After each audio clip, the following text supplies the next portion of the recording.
Iran's Islamic Revolutionary Guard Corps says it has again blocked the Strait of Hormuz, citing the continued U.S. blockade of Iranian ports. The IRGC said in a statement, quote, approaching the Strait of Hormuz will be considered cooperation with the enemy, and any offending vessel will be targeted.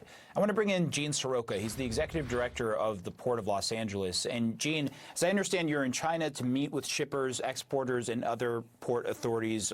That part of the world gets a lot more of its oil that passes through the Strait of Hormuz. And I just wonder, what are you hearing from them and those stakeholders right now? Good evening, Omar. Two real areas here, the uncertainty and the conflicting information, the stop-start that we've witnessed over the weekend with respect to the Strait. But I've been so heartened by the ports and the supply chain partners here in North Asia to keep the U.S. supply chain moving so fluidly, even amidst all this concern that we have. While vessel fuel prices doubled, they're off their highs right now, but supply is a concern.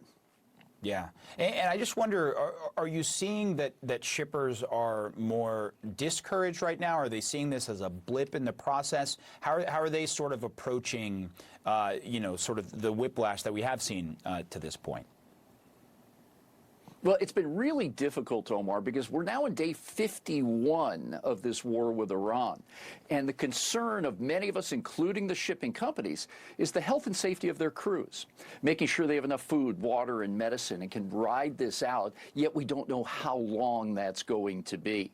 And in our industry, if a port is shut down, it usually takes from that one day about 3 days to catch up on all the scheduling. So here we are now, 6 weeks into this war and disruption on the supply chain side. This could take months on end to get these ships back into a normal rotation. And, there's a lot of talk right now about when the Strait of Hormuz actually gets open, but the mere fact it's potentially open one day versus return to fully operational are two very different things. And you speak to these shippers all the time. You're also making assessments as well. But how long after any potential deal would it take for things to go back to normal in the sense that shippers trust that the route that they will take will be safe? This is the most important point. And the companies that own and charter these ships don't want to be the first one to try this. Obviously, looking at safety and security of the crew first and foremost, the assets, the cargo, but also those mines that were said to have been put in that strait, making sure that that is of safe priority number one. Also, we're not going to see a straight line on this opening. We never thought from an industry perspective that there'd just be a green light and an all go forward. This is going to be an iterative process around a war zone with real concerns after these ships have been sitting for so long. One of the things, there's a lot being negotiated, and we could see some more talks coming up this week as well. But one of the things that has been discussed is Iran potentially imposing a toll on the Strait.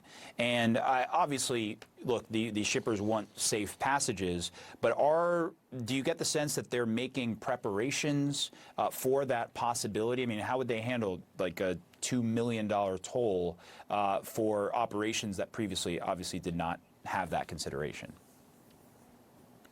Around the world right now, Omar, the scenario planning is wide and far to make sure that companies stay ahead of the information and with what they learn, try to enable shorter-term tactics. And if a toll is on the horizon, it won't be a surprise to many in the industry. A war-torn region is witnessing now the opportunity to rebuild. It will need money and finances to do that. So that's a perspective that many have had.